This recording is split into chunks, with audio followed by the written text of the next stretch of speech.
क्योंकि देश में जो केंद्र सरकार है वो आरएसएस की है। सभी साथियों से विनती है कि ये बीजेपी की सरकार ये कहना बंद करो, ये सरकार आरएसएस की है ऐसा कहना शुरू करो, क्योंकि ये सरकार आरएसएस की है और आरएसएस आतंकवादी लोगों का संगठन है। मालेगांव बम स्फोट में आरएसएस के लोग आरोपी मिले हैं। अजमेर शरीफ में जो बम ब्लास्ट हुआ है, अजमेर शरीफ के बम ब्लास्ट में 3 आरएसएस के कार्यकर्ताओं को जन्म ठेप हुई है। और हमारे नांदेड़ जिला में जहां यशवंत शिंदे नाम के 20 साल तक जिन्होंने आरएसएस में काम किया, उन्हीं यशवंत शिंदे ने वहां के कोर्ट में एफिडेविट लिख के दिया कि भारत में बम ब्लास्ट करने की जितनी प्लानिंग होती थी वो सारी प्लानिंग आरएसएस के मुख्यालय में होती थी।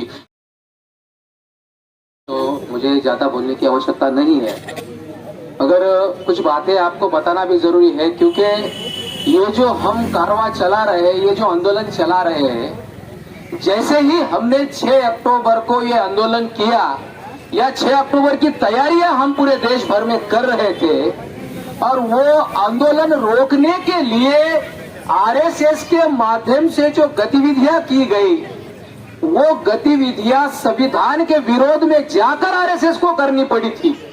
इसका मतलब ये है कि आरएसएस जो है इस देश को कंट्रोल करने वाला, इस देश को चलाने वाला संगठन, ये आज केवल अगर किसी से डरता है तो केवल वो वामन मेश्राम साहब से डरता है। और वामन मेश्राम साहब की ताकत आप सभी लोग हो, और ये ताकत मोहन भागवत ने 6 अक्टूबर को देखी, और 6 अक्टूबर के बाद आप लोगों ने मोहन भागवत के स्टेटमेंट को देखा होगा कि अब मोहन भागवत कह रहा है कि अब ब्राह्मणों को पापक शालन करना होगा।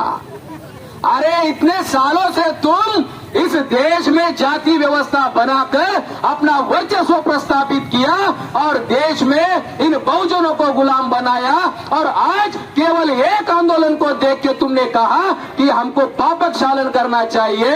मोहन भागवत जी थोड़ा रुकिए, पापक शालन नहीं तो तुम्हें तुम्हारे मातृभूमि में जाने का भी हम काम करने वाले हैं। आने वाले समय में केवल पापक शालन नहीं तो यूरेशिया का रास्ता भी खोलने का काम हम करेंगे। केवल हम इस देश में ये जो व्यवस्था तुमने बनाई है ब्राह्मणवाद के आधार पर, ये जो व्यवस्था तुमने बनाई है जातिवाद के आधार पर, और आज तुम इस देश को नियंत्रित कर रहे हो, और आज तुम्हारा इस देश में जो शासन प्रशासन चल रहा है, सारे देश और दुनिया को पता चल गया है कि आरएसएस ने केंद्र में जो सरकार बनाई है वो सरकार ईवीएम मशीन में गड़बड़ी करके और देश में बम ब्लास्ट करके बनाई है। आप लोगों को पता होगा ये जो आरएसएस संगठन है, ये आरएसएस संगठन मुसलमानों को कहता है कि मुसलमान आतंकवादी है, आदिवासियों को कहता है कि आदिवासी नक्सलवादी है, ओबीसी को कहता है कि ओबीसी जातिवादी है,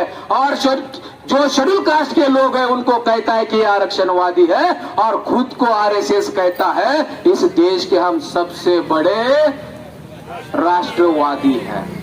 अरे ये जो तुम्हारा फर्जी राष्ट्रवाद है, ये फर्जी राष्ट्रवाद खत्म हो गया है, क्योंकि भारत में जितने भी बम ब्लास्ट हो चुके हैं उन सभी बम ब्लास्ट में मोहन भागवत तुम्हारे संगठन का हाथ है। आज जो तुम्हारी केंद्र सरकार में प्रज्ञा सिंह ठाकुर सांसद बनाई गई है भोपाल से, उसकी जो गाड़ी पकड़ी गई थी मालेगांव बम ब्लास्ट में, वो गाड़ी साध्वी प्रज्ञा सिंह ठाकुर की है। अब ये ज्यादा देर तक तुम सच नहीं छुपा सकते, क्योंकि बहुत बड़े पैमाने में समाज में जागृति फैल चुकी है। तुमने हमें 6 अक्टूबर को रोकने का प्रयास किया, आज हमने पूरे देश भर में यह आंदोलन किया है। आज देश के 650 जिलों में रैली प्रदर्शनों का आंदोलन चल रहा है, और आने वाले समय में 6 नवंबर को देश में 11 लाख लोग जेल भरो आंदोलन करने वाले हैं, क्योंकि ये जो आरएसएस पर्पस है साथियों, हम किस लिए आंदोलन कर रहे हैं, हमारा पर्पस क्या है, हमारा ऑब्जेक्ट क्या है आंदोलन करने का, ये हमारे साथियों ने समझ के लेना चाहिए। क्योंकि देश में जो केंद्र सरकार है वो आरएसएस की है। सभी साथियों से विनती है कि ये बीजेपी की सरकार ये कहना बंद करो, ये सरकार आरएसएस की है, ऐसा कहना शुरू करो। क्योंकि ये सरकार आरएसएस की है और आरएसएस आतंकवादी लोगों का संगठन है। मालेगांव बम स्फोट में आरएसएस के लोग आरोपी मिले हैं। अजमेर शरीफ में जो बम ब्लास्ट हुआ है, अजमेर शरीफ के बम ब्लास्ट में 3 आरएसएस के कार्यकर्ताओं को जन्म ठेप हुई है। और हमारे नांदेड़ जिला में जहां यशवंत शिंदे नाम के 20 साल तक जिन्होंने आरएसएस में काम किया, उन्हीं यशवंत शिंदे ने वहां के कोर्ट में एफिडेविट लिख के दिया कि भारत में बम ब्लास्ट करने की जितनी प्लानिंग होती थी वो सारी प्लानिंग आरएसएस के मुख्यालय में होती थी। ये सारा लिख के दिया है।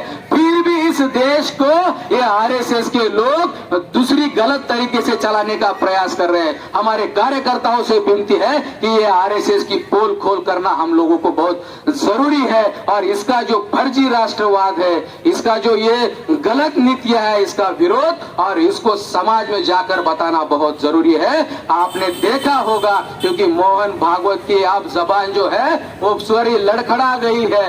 कभी पापशालन की बात कर रहा है तो कभी कह रहा है जातिवाद को खत्म करना चाहिए। तो ये शुरुआत है, आने वाले समय में बहुत कुछ होने वाला है।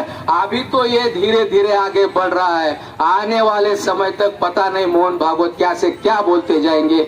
यही हम लोगों को काम करना है। और जो देश को बहुत बड़ा राष्ट्रवादी समझ रहा है, उसकी राष्ट्रवादी का हमें हवा निकालना है। ये हवा निकालने का काम आप सभी लोग यहाँ पर करेंगे और आने वाला आंदोलन इससे ज्यादा ताकतवर हम सफल बनाएंगे। इसी आशा और उम्मीद के साथ अपनी बात को यहाँ विराम देता हूँ। आपने मेरी बात ध्यान से सुनी, इसलिए आभार, धन्यवाद।